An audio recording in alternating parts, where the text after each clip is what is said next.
morning, everybody. Welcome in ELM English Point Study. Friends, हमारी tense की series चल रही थी, तो हम टेंस की सीरीज की जो सीक्वेंस है उसको आगे बढ़ाते हुए आज बात करते हैं पास्ट परफेक्ट टेंस। कौन सा टेंस? Past perfect tense. पहचान करते हैं इसमें चुका था, चुकी थी, चुके थे, लिया था, लिए थे, ली थी, दिया था, दिए थे, दी थी। यानी परफेक्ट का मतलब होता है काम कंप्लीट होता है। कहने का मतलब क्या हुआ कि जहां भी परफेक्ट की डिस्कस होता है वहां काम कंप्लीट होता है, इनकम्प्लीट नहीं होता है। काम कंप्लीट करने के लिए पास्ट परफेक्ट, पास्ट का काम परफेक्ट हो गया है, पास्ट में काम परफेक्ट हो गया, पास्ट में काम कंप्लीट हो गया। इसको परफेक्ट वाले को हम कहते हैं, पास्ट परफेक्ट का दूसरा नाम है प्री पास्ट भी कहते हैं। इसी का दूसरा नाम है प्री पास्ट। पास्ट परफेक्ट का दूसरा नाम क्या है? Pre past. इसमें परफेक्ट, जहां भी परफेक्ट का डिस्कस हो वहां वर्ब की थर्ड फॉर्म आती है। कौन सी फॉर्म आती है? वर्ब की थर्ड फॉर्म आती है। चाहे वो प्रेजेंट परफेक्ट हो, चाहे पास्ट परफेक्ट हो, चाहे फ्यूचर परफेक्ट हो। परफेक्ट है इसलिए थर्ड फॉर्म का यूज होगा। प्रेजेंट परफेक्ट में हैज हैव थर्ड फॉर्म होती है, पास्ट परफेक्ट में हैड प्लस थर्ड फॉर्म का यूज होता है। किसका यूज होता है फ्रेंड्स? हैड तो हेल्पिंग वर्ब होती है और थर्ड फॉर्म का यूज होता है। अब हैड आ गए तो इसका मतलब ये हुआ कि सब्जेक्ट चाहे आपके पास सिंगुलर हो, सब्जेक्ट चाहे आपके पास प्लूरल हो। सिंगुलर प्लूरल से कोई फर्क नहीं पड़ता है, सिंगुलर सब्जेक्ट के साथ भी हेड लगाएंगे, प्लूरल सब्जेक्ट के साथ भी हेड लगाएंगे, क्योंकि एक ही हेल्पिंग वर्ब है। अब हम सेंटेंस बनाते हैं और सेंटेंस बनाएंगे तो इसमें हमें क्या करना है? हमें टेंस को पहचानना है हिंदी में, और फिर उसको टेंस को पहचानने के बाद में हमें वही करना है, क्योंकि इंग्लिश बनाने का बहुत आसान तरीका है कि आपको टेंस पहचानना है। टेंस का पता चल ही जाता है। वह चाय पी चुका था, इसका मतलब उसने चाय पीने का काम पास्ट में शुरू किया, पास्ट में उसे क्या कर दिया? कंप्लीट कर दिया, तो इसलिए इस टेंस का यूज होगा। इसका स्ट्रक्चर क्या होता है? सभी टेंस का structure S H V O, S H N V O, H S V O, और नेक्स्ट होता है H S N V O. S का मतलब होता है सब्जेक्ट, एच का मतलब हेल्पिंग वर्ब, हेल्पिंग वर्ब इसमें हेड है, वी का मतलब वर्ब, वर्ब यानी इसमें third form object. Subject helping verb not verb object, helping verb subject verb object, helping verb subject not verb object. अगर ये WH वर्ड से शुरू हो तो WH वर्ड्स को इसके आगे लगा देंगे और फिर ये स्ट्रक्चर हमारा सेम ही रहेगा। WH वर्ड्स से संबंधित कोई क्वेश्चन होता है तो हमारा स्ट्रक्चर तो वही होता है HSVO, लेकिन उस WH से वर्ड्स, दिए गए WH वर्ड्स को हम आगे लगा देते हैं। जैसे क्यों, क्यों को क्या कहते हैं? वाई कहते हैं। कैसे? हाउ, कहाँ, वेयर, कब, व्हेन। तो इस तरीके से कौन सा, विच, हु, कौन, पर्सन्स के लिए हुम, किसे, किसको, हुज किसका, किसकी, किसके, व्हाट क्या। इस प्रकार के जो WH वर्ड्स हैं उसको हम सेंटेंस के शुरू में लगाते हैं, फिर helping verb subject verb object, वही स्ट्रक्चर हम बनाते हैं।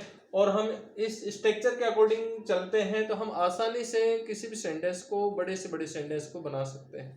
अब देखिए फ्रेंड्स, ये तो पहचान हो गई। सबसे पहले वह को कहते हैं हम ही। अगर महिला होती तो सी, और पता नहीं हो तो हम इंक्लूसिव लगाते हैं ऐसे, ही माने वो ही मान ले, सी माने वो सी मान ले। आजकल मॉडर्न इंग्लिश में ऐसे लिखाता है सी और एस अब्लिक ही, तो इसका मतलब ही मानो चाहे सी मानो, जेंडर का बारे में पता नहीं हो, कंफ्यूज हो, तब हम उसके लिए ऐसा करते हैं। फिर उसके बाद में हमें हेल्पिंग वर्ब लगानी है इस टेंस की। हेल्पिंग वर्ब हैड है, पीछे से बनाओ पीना, चाय पीने के लिए हम टेक या हैव वर्ब का यूज करते हैं, तो उसकी थर्ड फॉर्म लगानी है। तो क्या तो आप इसमें टेकन लगा देंगे या इसमें आप हैड लगा देंगे, और फिर पीछे से बनाते आएंगे, फिर चाय, चाय के लिए हम लगा देंगे टी। तो ये होगा ही हैड टी या ही हैड टेकन टी, दोनों हमारे पास करेक्ट है। क्योंकि हैव, ये जो he had T, modern English में हैव वर्ब का यूज ज्यादा हो रहा है। टेक भी वर्ब आपकी अच्छी है, ड्रिंक वर्ब का यूज चाय पीने के लिए नहीं करते हैं। वैसे खाने पीने के लिए मैंने पहले भी वीडियो में बताया था, खाने पीने से संबंधित वर्ब हम टेक लगाते हैं या हैव लगाते हैं। ड्रिंक का यूज बहुत ही कम करते हैं, ओल्ड इंग्लिश में यूज करते थे। अब देखिए नेक्स्ट सेंटेंस है, लता ने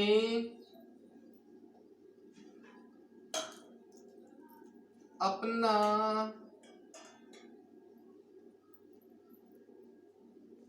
पाठ याद किया था। इसका मतलब लता अपना पाठ याद कर चुकी थी, एक ही बात हुई।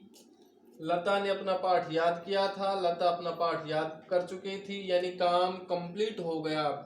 कंप्लीट को दिखाए वहाँ परफेक्ट टेंस होगा, और इससे सेंटेंस से पता चल रहा है कि लता ने अपना पाठ याद किया था। इसका मतलब लता ने पाठ याद करने का काम कंप्लीट कर लिया था।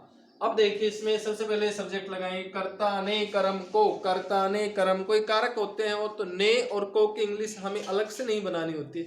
ने की इंग्लिश हमारे सब्जेक्ट के साथ होती है, कर्ता के साथ होती है, और को की इंग्लिश हमारे ऑब्जेक्ट ही होता है, उसके लिए हम अलग से कोई इंग्लिश नहीं बनाएंगे। तो ये तो हमारी पहचान में चला गया। अब देखो सबसे पहले लगाएंगे लता, फिर हेल्पिंग वर्ब इसमें हैड, पीछे से याद करो, याद करना क्या कहते हैं, याद करना कहते हैं लर्न। याद करना क्या कहते हैं फ्रेंड्स, लर्न, LEARN। और उसकी हमें कौन सी फॉर्म लगानी है, थर्ड फॉर्म लगानी है। और थर्ड फॉर्म क्या होती है, लर्न, लर्नड, लर्नड। तो क्या लगाएं, लता हैड लर्नड, और फिर अपना पाठ, अपना पाठ के लिए लगाएंगे हर लेसन। आपके माइंड में आ रहा होगा घिस क्यों नहीं आया, क्योंकि लता महिला है, तो महिला के लिए सी लगाते हैं, तो सी की पॉजेसिव फॉर्म लगाएंगे। अगर यहाँ पुरुष होता तो हिज लगाते, यहाँ आई होता तो माई लगाते, यहाँ यू होता तो योर लगाते हैं। तो अपना की अंग्रेजी जो सब्जेक्ट होता है उसकी पॉजेसिव फॉर्म होती है। कौन सी फॉर्म होती है, पॉजेसिव फॉर्म होती है, पॉजेसिव फॉर्म लगाई जाती है। एक सेंटेंस और देखते हैं हम, और हमारे पास से इंटरवेटिव सेंटेंस बताता हूं। तुम क्या कर चुके थे, क्वेश्चन पूछा गया था कि तुम क्या कर चुके थे। कोई किसी से मिला होगा और उसे पूछा होगा कि उस टाइम तक तुम क्या कर चुके थे। अब कर चुके थे पास्ट परफेक्ट, और किससे शुरू हो रहा है, तुमसे, सब्जेक्ट से। क्या बीच में आ रहा है, बीच में क्या आता है, तो हम उसको WH वर्ड से शुरू करेंगे, वर्ड से शुरू करेंगे। और अगर शुरू में क्या आता है तो हम उसको हेल्पिंग वर्ब से शुरू करते हैं। देखिए कैसे, मैं लिखूं वट, इसके लिए बना दिया मैंने, और फिर हेल्पिंग वर्ब लगाएंगे। इस टेंस में क्या हेल्पिंग वर्ब है, हैड, क्योंकि हमारा स्ट्रक्चर ये हुआ इस प्रकार से, WH वर्ड्स के बाद में हेल्पिंग वर्ब, फिर हमें लगाना है सब्जेक्ट, सब्जेक्ट क्या इसमें यू, फिर हमें लगानी है वर्ब, वर्ब क्या है करना, करना क्या कहते हैं डू, डू की थर्ड फॉर्म क्या होती है डन, डू डिड डन। और इस प्रकार से बना सकते हैं। कईयों के माइंड में और आ रहा होगा कि सर क्या शुरू में आए तो व्हाट लगाएं या नहीं लगाएं। शुरू में अगर किसी सेंटेंस के शुरू में क्या आता है तो क्या का जवाब यस या नो में होता है, और उसको हम हेल्पिंग वर्ब से शुरू करते हैं। निश्चित ध्यान रखिए। जैसे मैं एक सेंटेंस देता हूं आपको, क्या मोहन एक पत्र लिख चुका था अब आप इस सेंटेंस को देखेंगे ध्यान से तो फ्रेंड्स क्या इसमें शुरू में है और इसमें क्या बीच में था। जो क्या शुरू में होता है उसकी हम इंग्लिश बनाएंगे तो हेल्पिंग वर्ब से शुरू करते हैं, और बीच में होता है उसको वर्ड से शुरू करते हैं। शुरू में है क्या मोहन एक पत्र लिख चुका था। जो सेंटेंस शुरू में क्या से शुरू होता है, अर्थात जो सेंटेंस हेल्पिंग वर्ब से शुरू होता है, क्या को हम हेल्पिंग वर्ब से शुरू करते हैं, उसका जवाब हमारे पास यस या नो में ही आता है। क्या तो कहेगा कि हाँ मोहन एक पत्र लिख चुका था, या ये कहेंगे नहीं मोहन एक पत्र नहीं लिख चुका था। आपका जवाब अफर्मेटिव भी हो सकता है, आपका जवाब नेगेटिव भी हो सकता है। तो आप देखिए इसकी बनाते हैं।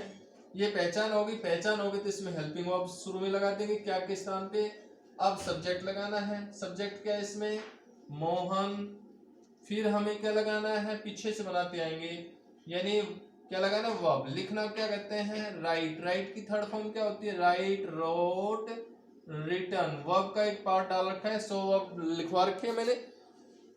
हैंडेड वर्ब से अलग से लिखवा रखे, एक टॉपिक डाल रखा है इसी टेंस के सीरीज में, आप उसको देख सकते हैं। और फिर उसके बाद में आपके पास क्या बचा, एक पत्र, तो क्या हुआ, ए लेटर। और इस प्रकार से हम इसको आसानी से बड़ी सुगमता से बना सकते हैं। अब फ्रेंड्स हम डिस्कस करते हैं इस टेंस का यूज। इस टेंस में बिफोर और आफ्टर का यूज होता है। बिफोर और आफ्टर का यूज होता है इस टेंस में। देखिए कैसे होता है। करेक्ट फॉर्म ऑफ वर्ब के लिए या एरर के लिए, एरर से संबंधित क्वेश्चन पूछे जाते हैं, तो हम एरर फ्री करें तो एरर फ्री सेंटेंस कब होगा, जब हमें उसके कॉन्सेप्ट का पता होता है कि इस टेंस में कौन सी हेल्पिंग वर्ब आती है, कौन सी वर्ब आती है, कौन से वर्ड्स, कौन से एडवर्बियल्स का यूज होता है, कौन से कनेक्टर्स का यूज होता है। अब इस सेंटेंस में हमारे पास एक तो आता है बिफोर और एक आता है आफ्टर। बिफोर का मतलब होता है पहले और इसका मतलब होता है बाद में। बिफोर मीन्स पहले और आफ्टर मीन्स बाद में। अच्छा पहले है इसका मतलब, तो इसका मतलब ये हुआ कि पास्ट परफेक्ट पहले यूज आएगा, क्योंकि इसका नाम से पता चला पहले। इसका मतलब इस टेंस का प्रयोग पहले करेंगे, यानी इस टेंस का प्रयोग पहले करेंगे, तो बाद में क्या लगाएंगे, सेकंड फॉर्म लगाएंगे। आफ्टर का यूज हो रहा है तो आफ्टर में क्या होता है, आफ्टर में बाद में, तो बाद में इस टेंस का यूज होगा हैड प्लस थर्ड फॉर्म, तो इससे पहले क्या लगाएंगे, सेकंड फॉर्म लगाएंगे। फ्रेंड्स मॉडर्न इंग्लिश में दोनों बिफोर, मॉडर्न इंग्लिश में बिफोर के दोनों तरफ सिंपल पास्ट टेंस का यूज करते हैं।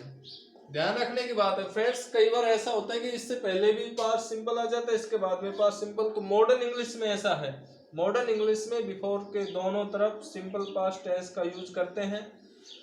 यानी ऐसा भी हो सकता है आपका यहाँ पास्ट सिंपल पास्ट भी ठीक है और ये भी ठीक है। यानी मॉडर्न इंग्लिश में बिफोर के दोनों तरफ सिंपल पास्ट का यूज कर सकते हैं, कर सकते हैं। इसका मतलब ये आपका पहले वाला गलत नहीं है, ये भी है, हो सकता है, और आपकी सेकंड फॉर्म भी हो सकती है। लेकिन आफ्टर में ऐसा रूल्स नहीं लगेगा।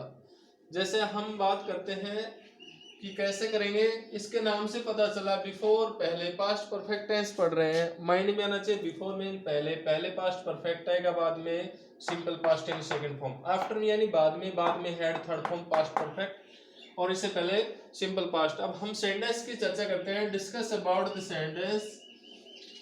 हमारे पास कोई सेंटेंस लिखा हुआ है, ये बहुत बार पूछा गया, बहुत बार आता है, हम छोटी क्लास से पढ़ते आए। The patient has died before the doctor केम। अब फ्रेंड्स देखने की बात यह है कि बिफोर लग रहा है, अच्छी बात है। बिफोर दो सेंटेंस को जोड़ रहा है, दो सेंटेंस में कनेक्टर का काम कर रहा है। अब दो सेंटेंस को जो नहीं, दो क्लोज को जोड़ रहा है, सॉरी, दो सेंटेंस को नहीं, दो क्लोज को जोड़ रहा है। सेंटेंस तो हमारे पास एक ही है, दो क्लोज को जोड़ रहा है, कनेक्टर का काम कर रहा है, तो इसके बाद में कौन सा आ रहा है, सेकंड फॉर्म आ रही है। तो आपके माइंड में आना चाहिए कि एक सेकंड फॉर्म, एक पास्ट में आ रहा है, दूसरा पास्ट में आएगा। तो हमारे पास यहाँ पर हैज दे रखा है, तो ये हमारा गलत है। इसकी जगह हम क्या कर दें, हैड कर दें। अब हमारा ठीक हो जाएगा, यानी बिफोर से पहले हमारा हैड थर्ड फॉर्म, बाद में हमारी सेकंड फॉर्म आएगी। जैसे मैं कहूं Mohan had reached the station after the train had departed। अब आपके माइंड में कॉन्सेप्ट आना चाहिए। इसमें पूछेंगे आपसे कि एरर बताइए, इस सेंटेंस में एरर है, एरर फ्री कैसे करें। एरर है तो आपको देखेंगे Mohan had reached the station, ठीक है यहाँ तक। आफ्टर, आफ्टर का कॉन्सेप्ट आ गया। आफ्टर के बाद में हमारे पास हैड थर्ड फॉर्म आ रही है, हैड थर्ड फॉर्म करेक्ट बात है, यानी आफ्टर के बाद के क्लोज में हैड थर्ड फॉर्म आ रही है फ्रेंड्स, तो ये बात करेक्ट है। तो आफ्टर से पहले सेकंड फॉर्म आनी चाहिए, और हमारे पास इसने दे रखी है हैड थर्ड फॉर्म दे रखी है, तो इसमें से हम हैड को हटा दें तो ये हमारा एरर फ्री हो जाएगा। सिंपल सी बात है कि हमें इसको हटा देंगे तो हमारा आप सही बन जाएगा। यानी आफ्टर है, आफ्टर के बाद में हैड थर्ड फॉर्म आएगी, आफ्टर से पहले क्या आएगा, आफ्टर से पहले क्या आएगा, आफ्टर से पहले सेकंड फॉर्म आएगी। इसी प्रकार से एक कॉन्सेप्ट और बताता हूं फ्रेंड्स, सिंस, अगर सिंस से, इसको आप नोट कर लेना, बहुत इंपॉर्टेंट है, ये ग्रेड 2 में पूछा गया क्वेश्चन है। अगर सिंस से दो क्लोज जुड़े हुए हो, क्लोज का मतलब होता है उपवाक्य। उपवाक्य वो होता है, एक उपवाक्य में एक फाइनाइट वर्ब होती है। अगर सिंस से दो क्लोज जुड़े हुए हो तो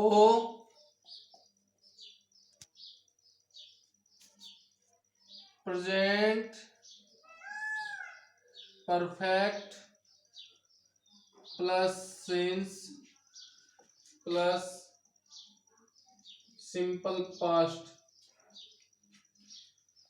अगर सिंस से दो क्लोज जुड़े हुए हो, दो वाक्य जुड़े हुए हो, तो present perfect plus since plus simple past का यूज करेंगे। सिंपल सी बात समझिए।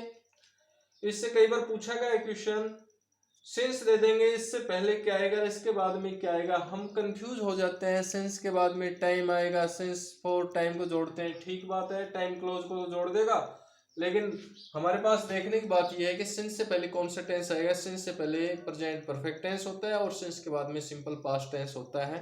तो इस कॉन्सेप्ट को आप आसानी से सीख सकते हैं। फ्रेंड्स, हमारा वीडियो आपको कैसा लगा? अगर आपको पसंद आया है तो लाइक करें, शेयर करें, चैनल पर पहले आए हैं तो सब्सक्राइब करें, और आपके सुझाव आमंत्रित हैं। कहीं कोई मिस्टेक्स महसूस हो रही है या कोई और सुझाव हैं तो कमेंट बॉक्स में प्लीज़ डालें, ताकि और आपके कमेंट्स के ऊपर विशेष ध्यान दिया जाए, अच्छा वीडियो बनाया जाए। नेक्स्ट वीडियो के साथ हम जल्द मिलेंगे, तब तक के लिए नमस्कार, जय हिंद, जय भारत।